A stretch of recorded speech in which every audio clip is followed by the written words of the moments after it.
ಸ್ನೇಹಿತರೆ ಎಲ್ಲರಿಗೂ ನಮಸ್ಕಾರ. SIASಗೆ ಸ್ವಾಗತ. ಇಂದಿನ ಈ ವಿಡಿಯೋದಲ್ಲಿ ಕರ್ನಾಟಕ ರಾಜ್ಯದ ಬಗ್ಗೆ ಸಂಕ್ಷಿಪ್ತವಾಗಿ ತಿಳಿದುಕೊಳ್ಳೋಣ. ಕರ್ನಾಟಕ ರಾಜ್ಯದ ಭೌಗೋಳಿಕ ಅಂಶಗಳು ಹಾಗೂ ಕರ್ನಾಟಕ ರಾಜ್ಯದ ಉದಯ ಹಾಗೂ ಕರ್ನಾಟಕ ರಾಜ್ಯದಲ್ಲಿರುವ ಸಂಪನ್ಮೂಲಗಳ ಬಗ್ಗೆ ಈ ವಿಡಿಯೋದಲ್ಲಿ ಚರ್ಚಿಸೋಣ. ಪ್ರೀತಿಯ ಸ್ಪರ್ಧಾತ್ಮಕ ಮಿತ್ರರೇ, ಸ್ವಾತಂತ್ರ್ಯ ನಂತರ 1947ರಲ್ಲಿ 9 ಜಿಲ್ಲೆಗಳನ್ನೊಳಗೊಂಡ ಮೈಸೂರು ರಾಜ್ಯವನ್ನು ರಚಿಸಲಾಗಿತ್ತು. ಇದು ಮೈಸೂರು ಅರಸರ ಒಡೆತನದಲ್ಲಿದ್ದ ದಕ್ಷಿಣದ 9 ಜಿಲ್ಲೆಗಳನ್ನು ಒಳಗೊಂಡಂತೆ 1947ರಲ್ಲಿ ರಾಜ್ಯವನ್ನು ರಚಿಸಲಾಗಿತ್ತು. ನಂತರ ಪ್ರಾದೇಶಿಕವಾಗಿ ಉದ್ಭವವಾದ ಭಾಷಾವಾರು ರಾಜ್ಯಗಳ ಬೇಡಿಕೆಗಳ ಅನುಸಾರವಾಗಿ ಅಂದಿನ ಕೇಂದ್ರ ಸರ್ಕಾರವು SK ಧಾರ್ ಮತ್ತು ಜವಾಹರ್ಲಾಲ್ ನೆಹರೂರವರ ನೇತೃತ್ವದಲ್ಲಿ ಸಮಿತಿಗಳನ್ನು ರಚಿಸಿ ಆ ಸಮಿತಿಗಳ ವರದಿಯ ಆಧಾರದ ಮೇಲೆ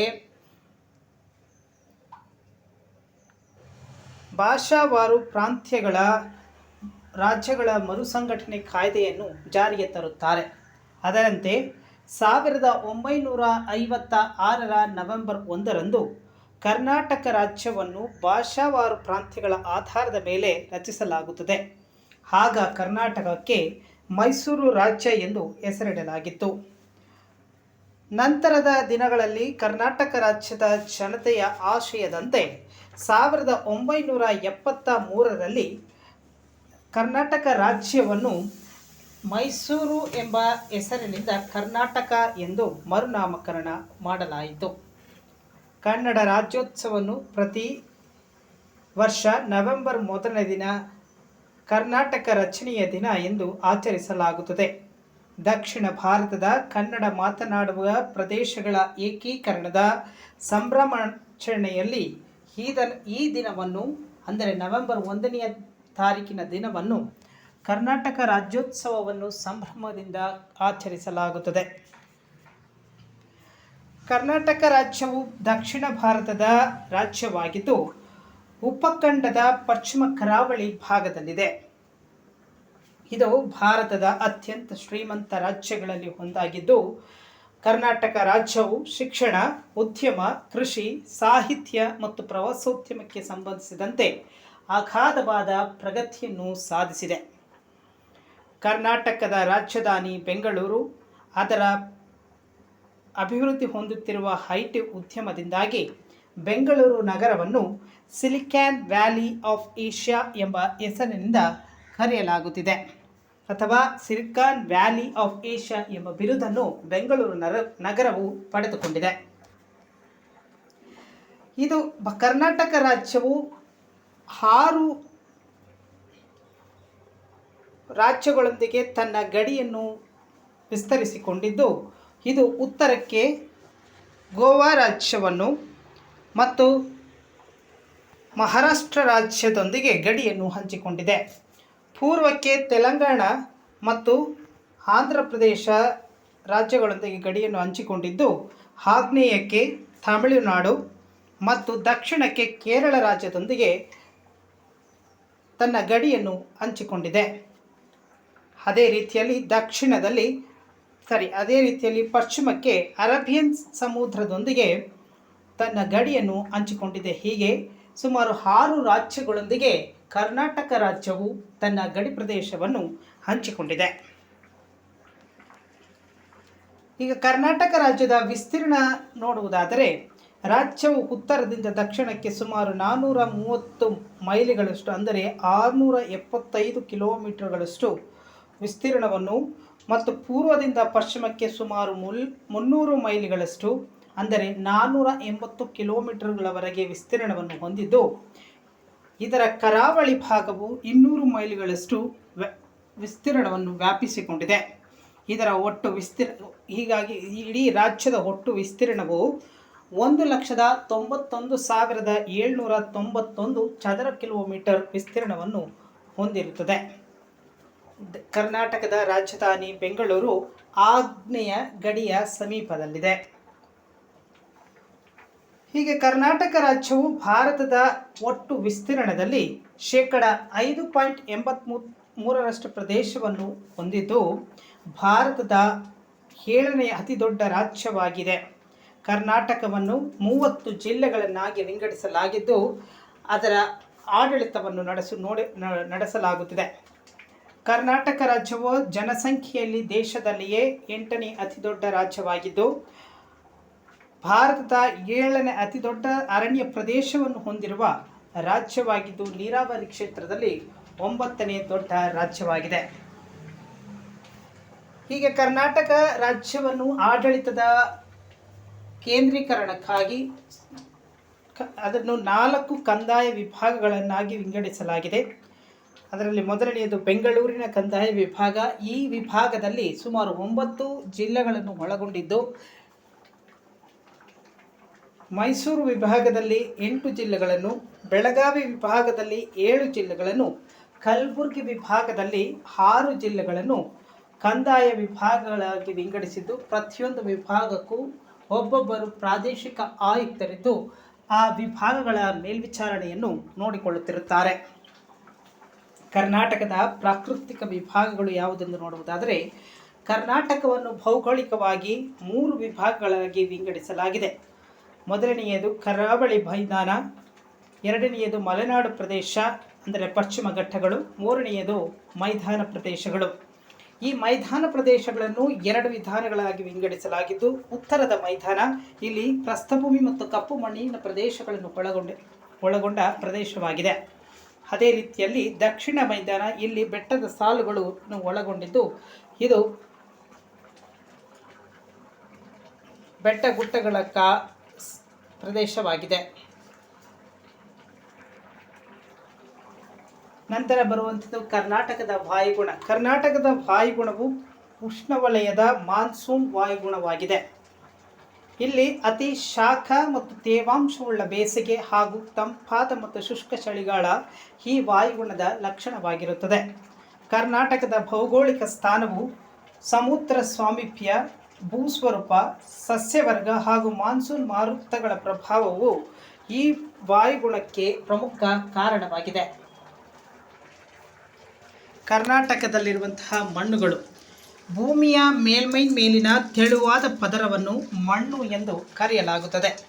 ಕರ್ನಾಟಕದ ಮಣ್ಣನ್ನು 4 ವಿಧಗಳಾಗಿ ವಿಂಗಡಿಸಲಾಗಿದ್ದು ಕೆಂಪು ಮಣ್ಣು, ಕಪ್ಪು ಮಣ್ಣು, ಜಂಬಿಟ್ಟಿಗೆ ಅಥವಾ ಲ್ಯಾಟ್ರೈಟ್ ಮಣ್ಣು, ಕರಾವಳಿಯ ಮೆಕ್ಕಲು ಮಣ್ಣು. ಈ ರೀತಿ 4 ರೀತಿಯ ಮಣ್ಣುಗಳನ್ನು ಹೊಂದಲಾಗಿದ್ದು ಕರ್ನಾಟಕ ಪ್ರದೇಶವು ಉತ್ತಮ ಇಳುವರಿ ನೀಡುವ ವ್ಯವಸಾಯಕ್ಕೆ ಬೇಕಾದಂತಹ ಉತ್ತಮ ಮಣ್ಣನ್ನು ಹೊಂದಿರುವ ಪ್ರದೇಶವಾಗಿದೆ.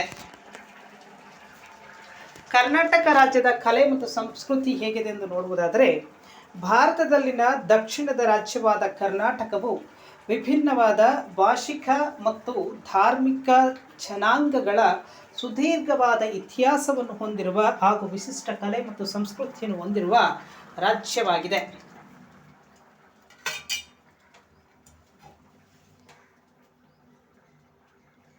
ಕರ್ನಾಟಕವು ತುಳುವರು, ಕೊಡವರು ಮತ್ತು ಕೊಂಕಣಿಗರಿಗೆ ನೆಲೆಯಾಗಿದ್ದು ಕರ್ನಾಟಕವು ಅಲ್ಪಸಂಖ್ಯೆಯ ಟಿಬೆಟಿಯನ್ ಬೌದ್ಧರು ಮತ್ತು ಸ್ಥಳೀಯ ಗುಂಪುಗಳಾದ ಸೋಲಿಗರು, ಎರವಗಳು, ತೋಡಗಳು ಮತ್ತು ಸಿದ್ಧಿಯರ ನೆಲೆಯಾಗಿಯೂ ಸಹ ಇದೆ. ಇಲ್ಲಿ ಕರ್ನಾಟಕದ ರಾಜ್ಯದಲ್ಲಿ ಸಾಂಪ್ರದಾಯಿಕವಾಗಿ ಜಾನಪದ ಕಲೆಗಳು ಅಲಮಾರಿ ತಂಡಗಳಿಂದ ಹಿಡಿದು ಸಂಗೀತ, ನೃತ್ಯ, ರಂಗಭೂಮಿ ಮತ್ತು ಕಥೆ ಹೇಳುವಿಕೆಯ ಸಂಪೂರ್ಣ ವರ್ಣಪಲ್ಲಟದವರೆಗೆ ವಿವಿಧ ರೀತಿಯಾದಂಥ ಸಾಂಸ್ಕೃತಿಕ ಕಲೆಗಳನ್ನು ತನ್ನ ಜೀವನದ ಒಂದು ಅಂಗವಾಗಿ ಮೈಗೂಡಿಸಿಕೊಂಡಿದ್ದಾರೆ. ಮಲೆನಾಡು ಮತ್ತು ಕರಾವಳಿ ಕರ್ನಾಟಕದ ಪುರಾತನ ನೃತ್ಯ, ರಂಗಭೂಮಿ, ಯಕ್ಷಗಾನವು ರಾಜ್ಯದ ಪ್ರಮುಖ ರಂಗ ಪ್ರಕಾರಗಳಲ್ಲಿ ಒಂದಾಗಿದೆ. ಗೊಂಬೆ ಕುಣಿತ, ವೀರಗಾಸೆ, ಕಂಸಾಳೆ ಮತ್ತು ಕೋಲಾಟ ನೃತ್ಯಗಳು ಕರ್ನಾಟಕದಲ್ಲಿ ಅತ್ಯಂತ ಜನಪ್ರಿಯವಾಗಿದೆ ಹಾಗೂ ಇದನ್ನು ಇಂದಿಗೂ ಸಂಸ್ಕೃತಿಯನ್ನು ಅಳವಡಿಸಿಕೊಂಡು ಕಾಪಾಡಿಕೊಂಡು ಬರಲಾಗುತ್ತಿದೆ. ಗುಬ್ಬಿ ವೀರಣ್ಣ, ತಾಪಂ ಕೈಲಾಸಂ, ವಿ ಕಾರಂತ್ ಮುಂತಾದವರಂತೆ ಅನೇಕರು ಆಧುನಿಕ ಕರ್ನಾಟಕ ರಂಗಭೂಮಿಯ ತಳಹದಿಯನ್ನು ನಿರ್ಮಿಸಿರುವರು. ಇದರೊಂದಿಗೆ ಇಂದಿನ ನೀನಾಸಂ, ರಂಗಶಂಕರ, ರಂಗಾಯಣ ಮತ್ತು ಪ್ರಭಾತ್ ಕಲಾವಿದರು ಮುಂತಾದ ಕಂಪನಿಗಳು ಸೇರಿಕೊಂಡು ತಮ್ಮದೇ ಆದಂತಹ ಕೆಲಸದಿಂದ ಈ ಪರಂಪರೆಯನ್ನು ಕಾಪಾಡಿಕೊಂಡು ಮುಂದುವರಿಸಿಕೊಂಡು ಹೋಗುತ್ತಿದ್ದಾರೆ.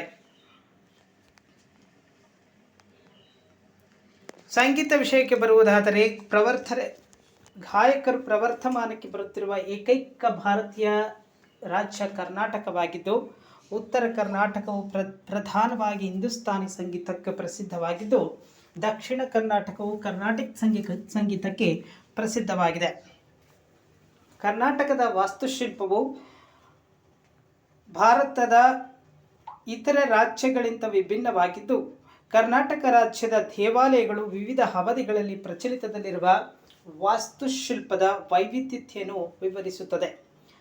ತನ್ನ ಆಧ್ಯಾತ್ಮಿಕ ಸಾಧನೆಗಾಗಿ ನಿಜವಾದ ಭಕ್ತಿಯ ವಾತಾವರಣವನ್ನು ರೂಪಿಸುವಲ್ಲಿ ಕರ್ನಾಟಕ ರಾಜ್ಯದ ವಾಸ್ತುಶಿಲ್ಪಗಳು, ವಿನ್ಯಾಸಗಳು ಮತ್ತು ಅಲ್ಲಿರುವಂತಹ ಕಲೆಗಳು ವಿಶಿಷ್ಟವಾದ ಸ್ಥಾನಮಾನವನ್ನು ಕಂಡುಕೊಂಡಿದೆ.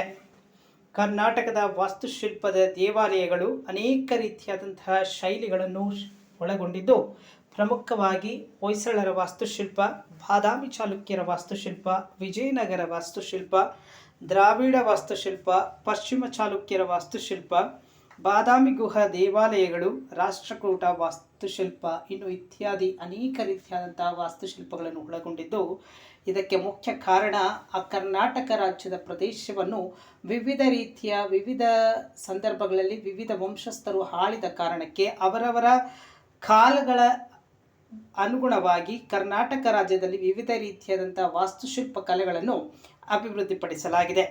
ಹೀಗೆ ಕರ್ನಾಟಕ ರಾಜ್ಯವು ಹಿಂದೂ, ಇಸ್ಲಾಮಿಕ್, ಜೈನ ಮತ್ತು ವಸಾಹತುಶಾಹಿ ವಾಸ್ತುಶಿಲ್ಪಗಳ ಸಮೃದ್ಧಿಗೆ ಹೆಸರುವಾಸಿಯಾಗಿದ್ದು, ಇದು ಶ್ರೀಮಂತ ಮತ್ತು ವೈವಿಧ್ಯಮಯ ವಾಸ್ತುಶಿಲ್ಪವನ್ನು ಹೊಂದಲು ಕಾರಣವಾಗಿದೆ.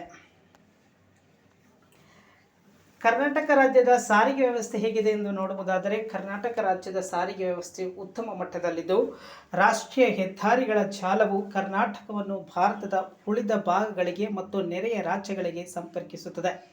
ಈ ದೇಶ ಮತ್ತು ರಾಜ್ಯದ 30 ಜಿಲ್ಲೆಗಳನ್ನು ಸಂಪರ್ಕಿಸುವ 153 ರಾಜ್ಯ ಹೆದ್ದಾರಿಗಳಿದ್ದು, ಪ್ರಮುಖ ಜಿಲ್ಲಾ ರಸ್ತೆಗಳು ಹಾಗೂ ಜಿಲ್ಲೆಯ ಸಾರಿಗೆ ಪ್ರಮುಖ ಅಂಶಗಳಾಗಿ ಪರಿಣಮಿಸಿದೆ.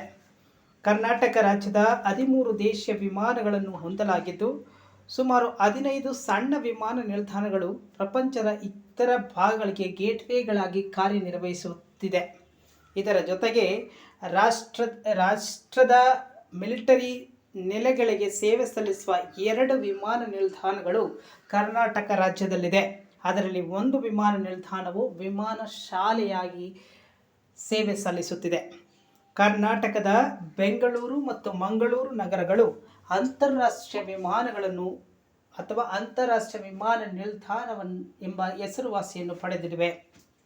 ಅದೇ ರೀತಿಯಲ್ಲಿ ಜಲ ಸಾರಿಗೆ ನೋಡುವುದಾದರೆ, ಕರ್ನಾಟಕದ ಕರಾವಳಿ ಪ್ರದೇಶದಲ್ಲಿ 1 ಪ್ರಮುಖ ಬಂದರು ಮತ್ತು 10 ಚಿಕ್ಕ ಬಂದರುಗಳಿವೆ. ಇದರಲ್ಲಿ ನವಮಂಗಳೂರು ಬಂದರು ಕರ್ನಾಟಕದ ಪ್ರಮುಖ ಬಂದರಾಗಿದೆ.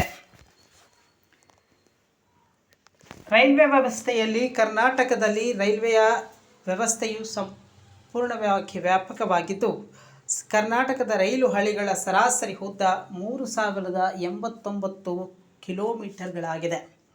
ದೇಶದ ರಾಜಧಾನಿ ಬೆಂಗಳೂರು ಈಗ ಮೆಟ್ರೋ ವ್ಯವಸ್ಥೆಯನ್ನು ಹೊಂದಿದ್ದು, ಬೆಂಗಳೂರಿನಲ್ಲಿ ನಮ್ಮ ಮೆಟ್ರೋ ಮಾರ್ಗವನ್ನು ವಿವಿಧ ವಿಭಾಗಗಳಲ್ಲಿ ನಿರ್ಮಿಸಲಾಗುತ್ತಿದೆ. ಬೆಂಗಳೂರಿನಲ್ಲಿ ಪ್ರಸ್ತುತ 2 ಮೆಟ್ರೋ ಮಾರ್ಗಗಳಿವೆ. ಅದೇ ರೀತಿಯಲ್ಲಿ ಕರ್ನಾಟಕದ ರಾಜ್ಯವನ್ನು ಶ್ರೀಗಂಧದ ನಾಡು ಎಂದು ಕರೆಯಲಾಗುತ್ತದೆ. ಏಕೆಂದರೆ ಶ್ರೀಗಂಧವು ನಿಧಾನವಾಗಿ ಬೆಳೆಯುವ ಮರವಾಗಿದ್ದು, ಅದರ ವಿಶಿಷ್ಟ ಪರಿಮಳಕ್ಕಾಗಿ ಪ್ರಪಂಚದಾದ್ಯಂತ ಜನಪ್ರಿಯತೆಯನ್ನು ಪಡೆದುಕೊಂಡಿದೆ. ಸಾಮಾನ್ಯವಾಗಿ ವಿಶ್ವದ ಅತ್ಯಂತ ದುಬಾರಿ ಮರ ಎಂದು ಉಲ್ಲೇಖಿಸಲಾಗಿದ್ದು, ಈ ಮರದ ತುಂಡುಗಳು ಅಥವಾ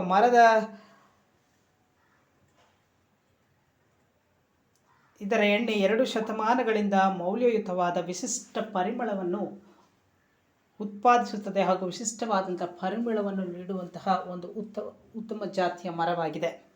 ಕರ್ನಾಟಕ ರಾಜ್ಯದ ಸಸ್ಯ ಪ್ರಭೇದಗಳ ಸಮೃದ್ಧಿ ವೈವಿಧ್ಯತೆಯನ್ನು ಹೊಂದಿದ್ದು, ಮತ್ತು ಸೂಕ್ತವಾದ ಹವಾಮಾನಗಳ ಪರಿಸ್ಥಿತಿಗಳ ಕಾರಣದಿಂದಾಗಿ ಕರ್ನಾಟಕದ ಕಾಡುಗಳಲ್ಲಿ ಶ್ರೀಗಂಧದ ಮರಗಳನ್ನು ಹೇರಳವಾಗಿ ಬೆಳೆಯಲಾಗುತ್ತದೆ.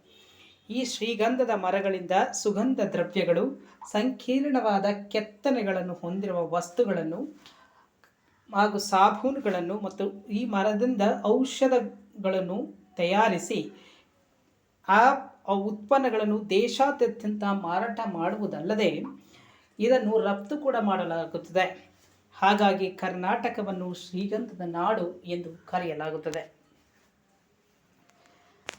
ಅರೇಬಿಯನ್ ಸಮುದ್ರದ ಕರಾವಳಿಯೊಂದಿಗೆ ಕರ್ನಾಟಕವು ಭಾರತದ ದಕ್ಷಿಣ ನೈಋತ್ಯದಲ್ಲಿ ಸುಂದರವಾದಂತಹ ರಾಜ್ಯವಾಗಿದ್ದು, ಕರ್ನಾಟಕ ರಾಜ್ಯವು ತನ್ನ ಪಾರಂಪರಿಕ ತಾಣಗಳು ಹಾಗೂ ಭವ್ಯವಾದ ಜಲಪಾತಗಳನ್ನು, ಸುಂದರವಾದ ದೇವಾಲಯಗಳು ಮತ್ತು ವನ್ಯಜೀವಿಗಳಿಗೆ ಹೆಸರುವಾಗಿದೆ.